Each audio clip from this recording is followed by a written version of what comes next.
পাপ এক, এই যে শারিবুল খমরা, যখন মানুষ নেশাদার দ্রব্য পান করবে, বিড়ি তামাক জর্দা সিগারেট গুল খাবে, মদ খাবে, এ হলে এক।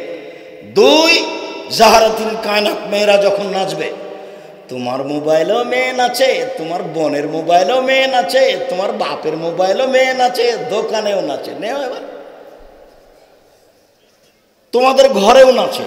আমি এই কথা বলিনি, এটা আমার মুখের ভাষা নয়, এই কথা মুহাম্মদ সাল্লাল্লাহু আলাইহি সাল্লাম বলেছেন। তিনি বলেছেন মেয়েরা যখন নাচবে তখন এটা হবে। তিন, জারাবুবিল মাজিব, যখন বাদ্যযন্ত্র প্রকাশ পাবে, তোমার মোবাইলে বাজনা বাজে, তোমার বাপের মোবাইলে বাজে, তোমার মায়ের মোবাইলে বাজে, তোমার বোনের মোবাইলে বাজে, দোকানে বাজনা বাজে, বাড়িতে বাজনা বাজে, গাড়িতে বাজনা বাজে, সব জায়গায় বাজনা বাজে। বাজনা ছিল হিন্দুদের কাজ। রাসূল সাল্লাল্লাহু আলাইহি সাল্লাম বলেন, পৃথিবীর মানুষ শুনে রেখো, আমি আশঙ্কা করে গেলাম আমার জাতির উপরে তিনটি। পৃথিবীর মানুষ শুনে রেখো, আমি আশঙ্কা করে গেলাম আমার জাতির উপরে তিনটি। এক, আইম্মাতাম মুজিল্লিন, হুজুর হবে ভ্রান্ত হুজুর, ধর্ম বেচা খাবে। হুজুর হবে ভ্রান্ত হুজুর, ধর্ম বেচা খাবে। শতকরা 98 জন মুফাসসির মিথ্যু, শতকরা 95 জন বক্তা মিথ্যু। এই যে কোরআন খতমের দোয়া লিখে রেখেছে কোরআন মাজিদের গায়ে, 34 বছর আগে বলেছি, যেটা মানুষের বানানো। কোনো মায়ের বেটা পারে না কেন বলতে রাসূলের, এটা বলে না কেন? 35 বছর আরম্ভ হলো, 35 বছর চলছে, বলেছে এটা মানুষের বানানো। প্রমাণ করে দিবে যে না নবীর বানানো। কোরআনের গায়ে যদি মানুষের বানানো দোয়া থাকে, তাহলে ধর্ম এরাই বেচা খেয়েছে। আল্লাহ রাসূল বলছেন, জাতির উপরে আমি আশঙ্কা করে গেলাম, এক, ভ্রান্ত হুজুর, ওরা ধর্ম বেচা খাবে, ধর্ম বিকৃত করবে। দুই, সাত্তাবদ কাবাইলু মিন উম্মাতিল আওসান, আমার উম্মত মূর্তি পূজা করবে। তোমার মা একটা আয়না কিনেছে, সেটা হলো রুই মাছ। তোমার মা একটা তরকারির বাটি কিনেছে, সেটা কাতল মাছ।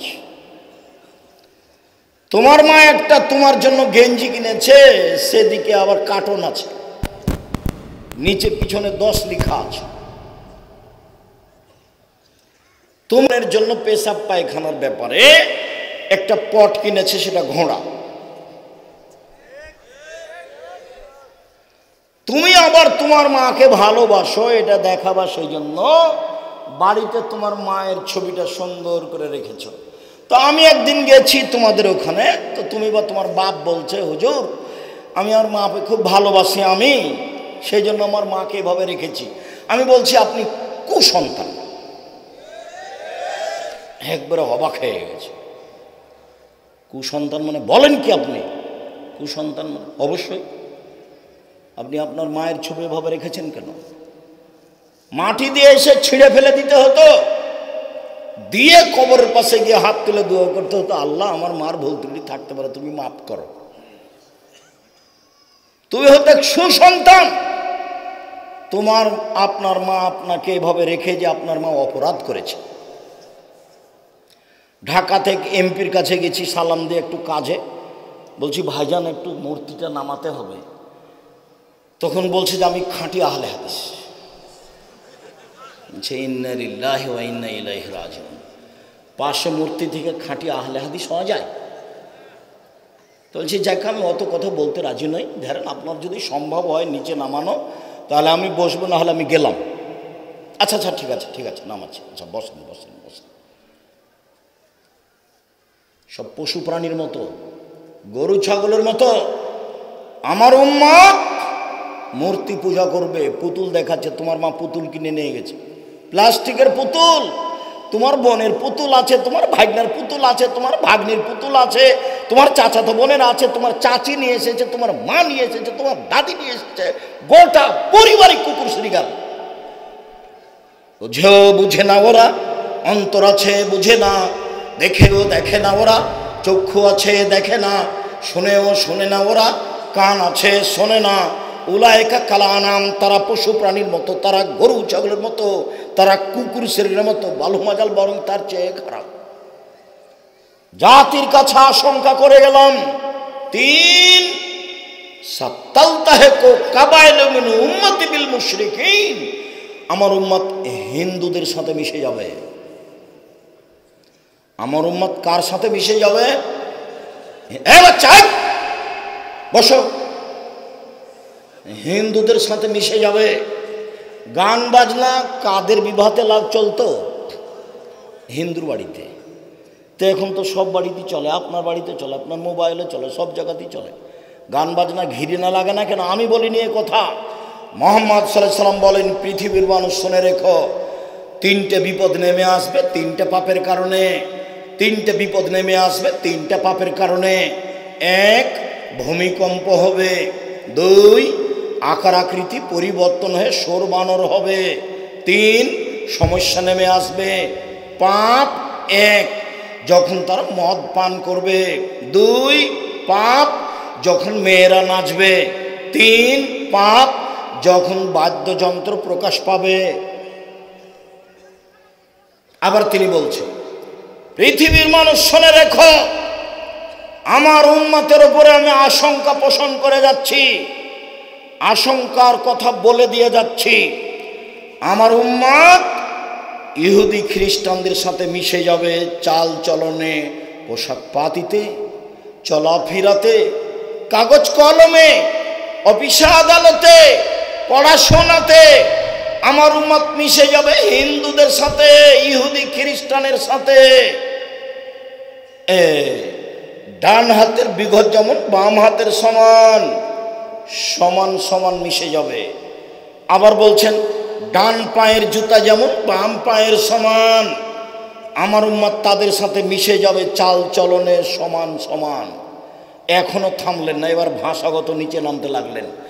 ভাষাগত নিচে নামতে নামতে বলছেন যে, শোনো পৃথিবীর মানুষ, ইহুদি খ্রিস্টান যদি মায়ের সাথে জেনা করে থাকে, আমার উম্মত মায়ের সাথে জেনা করবে। কি দিয়ে বুঝাই আমি তোমাকে?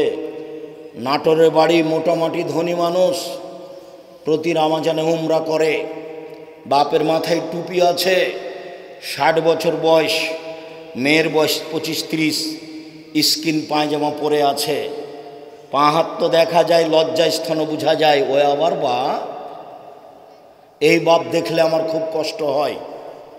এই বাপ বেঁচে থাকার চেয়ে মরে যাওয়া ভালো। এই বাপ দিয়ে কী হবে? বাপ কাকে বলে আবার 1 মিনিট দেখাই। বাপ কি জিনিস দেখাতেই হচ্ছে। যেহেতু এখানে কথাতে আছি, কাজে না দেখিয়ে পারছি না, 1 মিনিট দেখাই বাপ কাকে বলে, আর 1 মিনিট দেখায় মা কাকে বলে, তারপর সামনে আসছি। সম্মানিত দিনী ভাই বোন, এ দেখেন বাপ, এ দেখেন। আয়েশা রাদিয়াল্লাহু তাআলা আনহা বলেন, আমরা এক যুদ্ধ থেকে আসছিলাম, এক জায়গাতে অবস্থান করলাম, তাতে আমার গলার হার হারিয়ে গেল। কোথায় যে হারটা হারালো খুঁজে পাচ্ছি না। বিষয়টি জনগণ জেনে হার খুঁজতে লাগলো। সলাতের টাইম হয়ে গেছে, নামাজের টাইম হয়ে গেছে, পানি নেই, ওযুও করতে পারি না, সলাত আদায় করতে পারি না, এখান থেকে যেতেও পারি না, বড় বেকায়দা হয়ে গেল।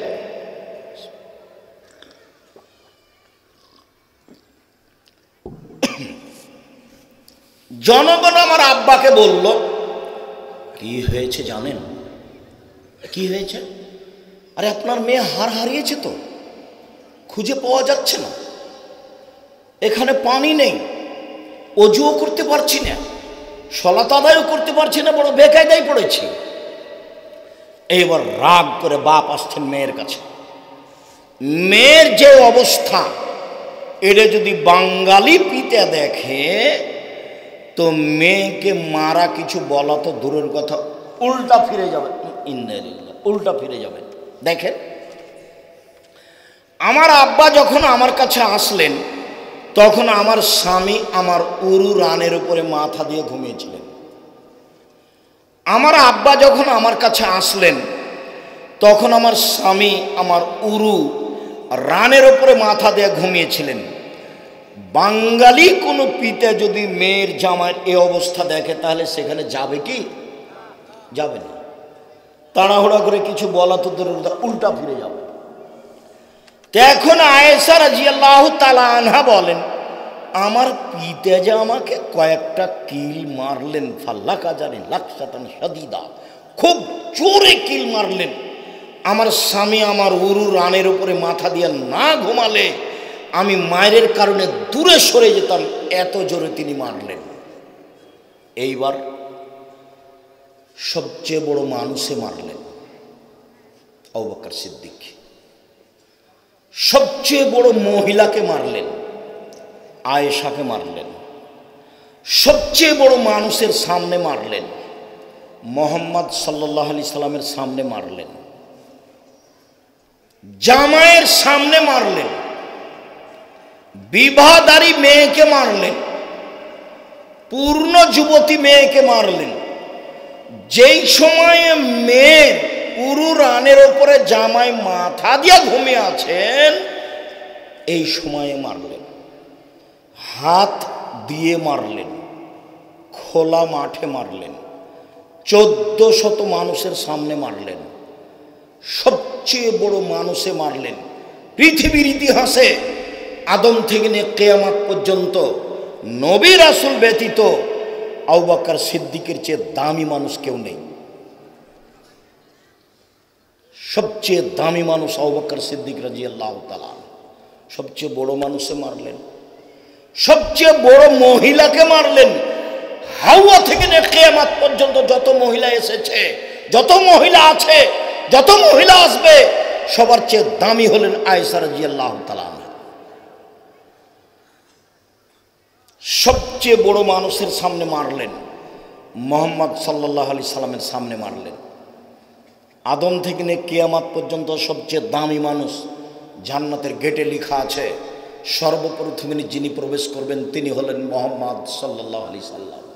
সবচেয়ে বড় মানুষে মারলেন, সবচেয়ে বড় মহিলাকে মারলেন, সবচেয়ে বড় মানুষের সামনে মারলেন, জামাইয়ের সামনে মারলেন, বিবাহদারী মেয়েকে মারলেন, পূর্ণ যুবতী মেয়েকে মারলেন। জামাই যখন মেয়ের উরু রানের উপরে মাথা দিয়ে ঘুমিয়ে আছে সেই সময় মারলেন, হাত দিয়ে মারলেন, খোলা মাঠে মারলেন, 1400 মানুষের সামনে মারলেন। এত বড় বাপে এত বড় বেটিকে এত বড় মানুষের সামনে মেরে দিলেন, ভুল কোথায় হারখান পড়েছে খেয়াল করেননি।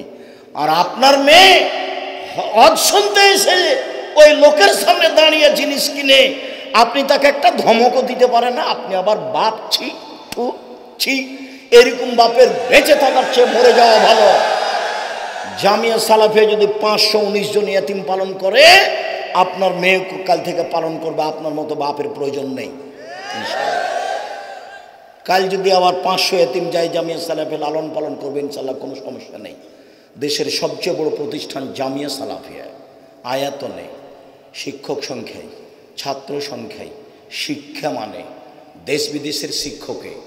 আপনার বাড়ির পাশে যেটা আছে সেটা ছেলেদেরটা 40 বিঘা জমির উপরে, মেয়েদের যেটা আছে তানোরে তৈরি হচ্ছে এটা 77 বিঘা জমির উপরে, যেটা ঢাকাতে আছে সেটা প্রায় 100 বিঘা জমির উপরে, যেটা দিনাজপুরে আছে সেটা প্রায় 20 বিঘা জমির উপরে। 5000-এর বেশি ছেলে মেয়ে পড়াশোনা করে। 300 জন শিক্ষক শিক্ষিকা রয়েছেন।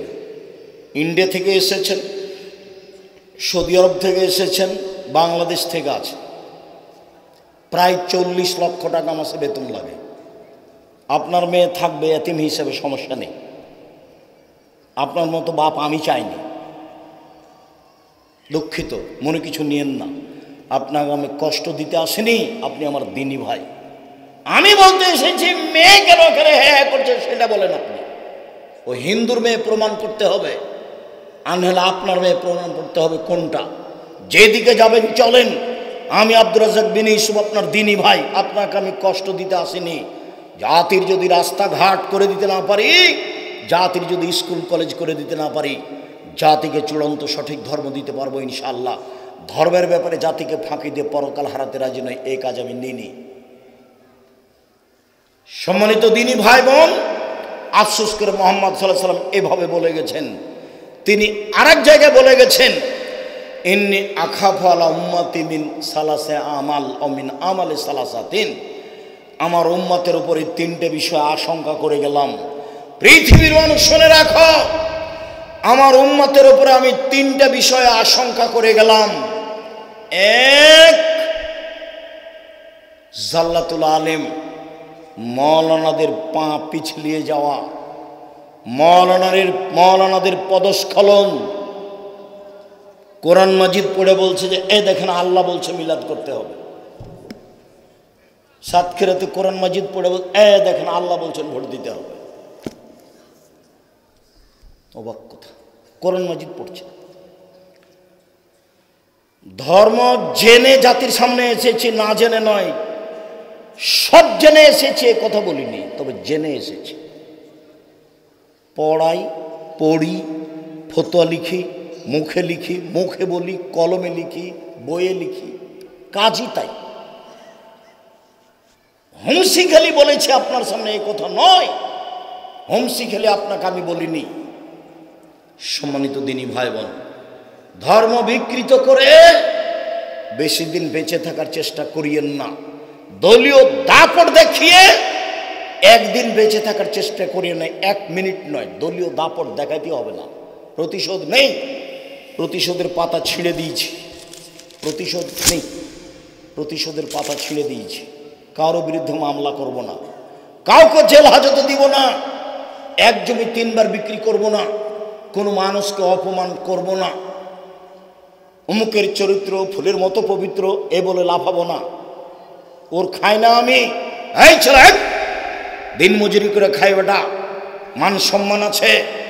মানুষের পিছে পিছে ঘোড়া বেড়াতে রাজি নই, দোকানে বসে আড্ডা পিটতে রাজি নই। দোকানে বসে আড্ডা পিটবো কেন? আব্দুর রাজাক বিন ইউসুফ বলেছেন, বাপের জমিদারি আছে, ব্যবসা করে খাবো। টাকা নেই, চকলেট বিক্রি করে ব্যবসা করব, লোন নিব না। যদি চকলেট বিক্রি করে খেতে না পারি, দিন মজুরি করে খাবো। সারা দিন কাজ করব, বিকালে 500 টাকা পাবো, এটা আমার কোটি টাকা। এইভাবে জীবিকা নির্বাহ করব। লোন নিয়ে বাড়ি গাড়ি করে জাতিকে হুঙ্কার দেখিয়ে লাভ হবে না, আপনার জানাজাই হবে না। হুজুর টাকা নিয়ে জানাজা করেছে, হুজুর জবাব দিবে, আমাকে ডাকেন দেখি কত টাকার মালিক আপনি। কালকে বলিয়েন আমার আব্বার ব্যাংকে লোন আছে, আপনাকে 5 কোটি টাকা দিব, এসে জানাজাটা করে দেন, দেখি আপনার কি সাহস। আমি দেখি। আমার জীবনে 1 মিনিটের জন্য আমাকে কেউ পয়সা দেখে কিছু করাতে পারেনি। সভাপতি সেক্রেটারিকে 1 মিনিটের জন্য আমি হিসাব করতে পারিনি, তাকে সম্মান করি বাস। ও 10টা টাকা দিবে, তারপর আমি যাব। এইরকম 1 মিনিটের জন্য আল্লাহ আমার কাছে ব্যবস্থা করেনি। সামনে ফিরে আছি। শুনুন সম্মানিত দিনী ভাই বোন, ক্ষমতা দেখিয়ে, দাপট দেখিয়ে 1 মিনিট বেঁচে থাকবেন না। ফেরাউন ডুবে গেছে 1500 বছর পরে হলেও আপনাদের নেত্রীর বয়স ছিল 45 মিনিট। হুঁশ হয় না কেন? বিবেচনা হয় না কেন? দলীয় দাপট কেন? ক্ষমতা কেন? ক্ষমতার পাতা ছিঁড়ে দিবেন। প্রতিশোধ নেই দুনিয়াতে। 3টা কাজ করবেন কর্ম হিসাবে, 4টে। 1, 5 ওয়াক্ত সালাত, 2 হালাল রুজি, 3 কোরআন তেলাওয়াত, 4 দোকানে বসে আড্ডা পিটা হারাম। এটা হারাম কেন? রাত 10টায় ঘুমিয়ে যেতে হবে যে কোনো মূল্যে। বাড়িতে প্রেসিডেন্ট আইয়ুবের কারফিউ জারি থাকবে, কারফিউ জারি আছে বাড়িতে। রাত 10টার মধ্যে ঘুমিয়ে যেতে হবে। পড়াশোনা করছে যারা, তারা ব্যতীত। না ঘুমালে তোর দাঁত খুলে দেবো, আমি তোর বাপ বলছি। 10টাতে ঘুমাতেই হবে। কেন? একরাহুল কালাম আবাদ আলী সাহেব, আল্লাহর নবী এশার সালাতের পরে কথা বলা ঘৃণা করতেন। একরাহুল নামাকাবাল আলী সাহেব, আল্লাহর নবী এশার সালাতের পূর্বে ঘুমিয়ে যাওয়া ঘৃণা করতেন। মনে রাখতে হবে ছেলে তোমাকে। 1, এশার সালাতের পরে কথা বলা ঘৃণিত কাজ। এশার সালাতের পূর্বে ঘুমিয়ে যাওয়া ঘৃণিত কাজ। 10টার মধ্যে 10:30টার মধ্যে ঘুমাতে হবে যে কোনো মূল্যে। 3টায় উঠো, তাহলে কয় ঘন্টা ঘুম হলো? 10টায় ঘুমিয়েছো, 3টায় উঠেছো, কয় ঘন্টা? 5 ঘন্টা। 4টায় উঠেছো, কয় ঘন্টা? কেন তোমার উঠবা তুমি? তোমার সাথে কথা বলার জন্য আল্লাহ তাআলা সপ্তম আকাশ থেকে প্রথম আকাশে নেমে এসেছেন। তুমি কোন শরমে ঘুমিয়ে থাকো? শুধুমাত্র আপনার সাথে কথা বলার জন্য আল্লাহ সপ্তম আকাশ থেকে প্রথম আকাশে নেমে এসেছেন।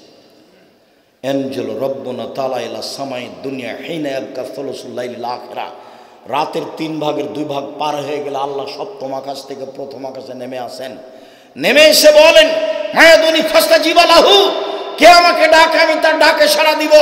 মায়াসুরিনি ফাউতিয়াহু, কে আমার কাছে কিছু চাই, যে যা চাই তাকে আমি তাই দিয়ে দিব। মায়াস্তাগফিরনি ফাগফির লাহু, কে আমার কাছে ক্ষমা ভিক্ষা চায় আমি তাকে ক্ষমা করে দিব। তুমি একটু রাত 3টায় 4টায় উঠে সুন্দর করে উজু করে 2 রাকাত সালাত আদায় করে হাতটা উঠে তুমি বলো না একটু যে নাটোরে আমাকে 5 শতক জমির ব্যবস্থা করে দাও। আরে নাটোরে বলবে কেন, ঢাকায় বলো। ওর কি রহমতের অভাব আছে? তুমি একটা ভ্যান চাও না,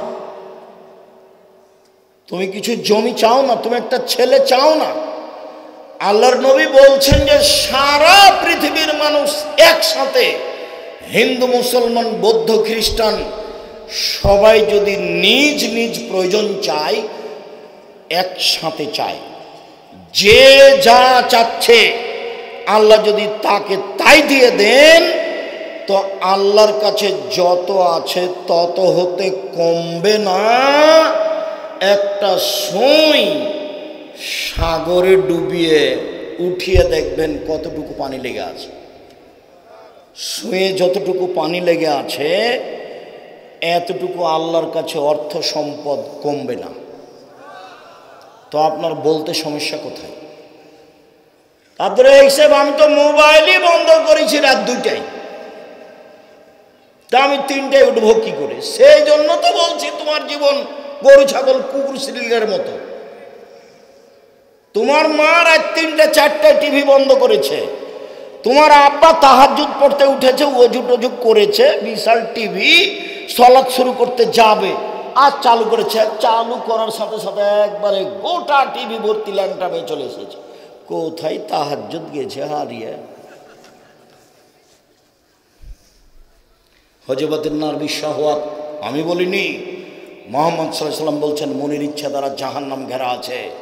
হযরতুল জান্নাত বিল মাকারিহ, নিয়ম নীতি কষ্ট ক্লেশ দ্বারা জান্নাত ঘেরা আছে। জোর করে জান্নাত পাওয়া যায় না, জোর করে জাহান্নাম পাওয়া যায়। 3টে পথ সহজ। 1, সচ্ছল অসচ্ছল অবস্থায় দান করুন, জান্নাত হবে। 2, অল কাজমিনাল গাইজ, রাগ দমন করবেন, বউকে মারবেন না, গালি দিবেন না, পাড়া প্রতিবেশীর সাথে কোনো রাগ নেই, দল সংগঠন করে এইভাবে মারামারি করবেন না। কতদিন বললাম যে ওরা 2 জন বোন খুব একজন আর একজনকে ভালোবাসে, দেখতে শুনতে সুন্দরী, ভদ্র নম্বর, মাস্টার ডিগ্রি পাস করেছে।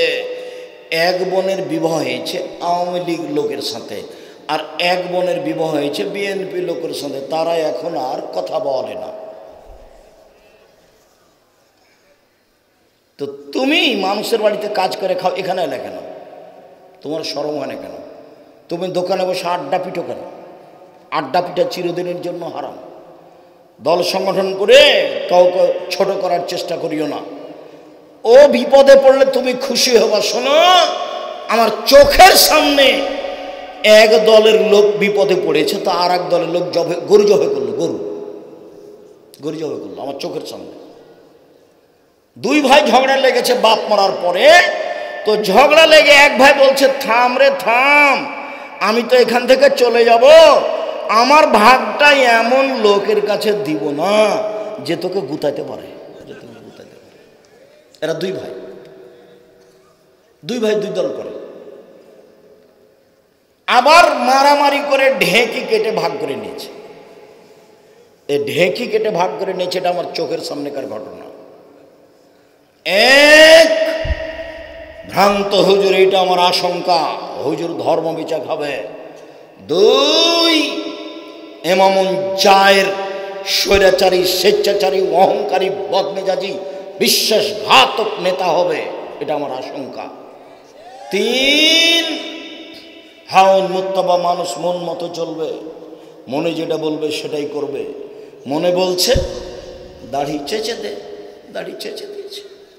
মনে বলছে দাড়ি এক মুষ্টি, তো তাই রেখেছে। মনে বলছে মাথার চতুর্দিক চুল চেঁচে দাও, উপরটা রাখো খ্রিস্টানের ওই খেলোয়াড়ের মতো করে, তো করছে।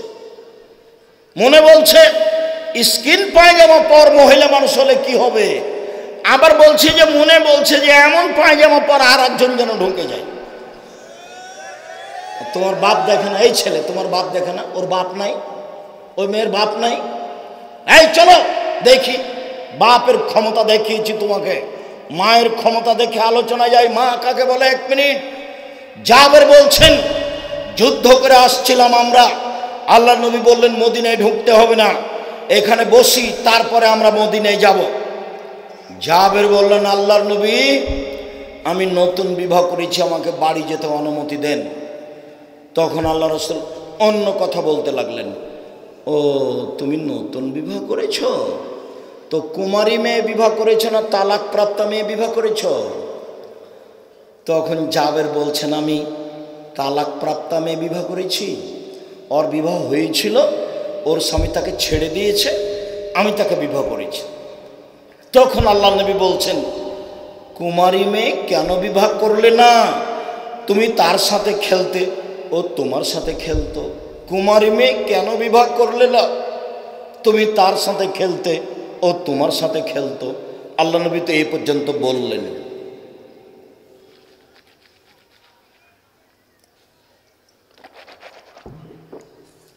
দেখি আল্লাহ নবী কি বলেন, জাবের কি বলেন।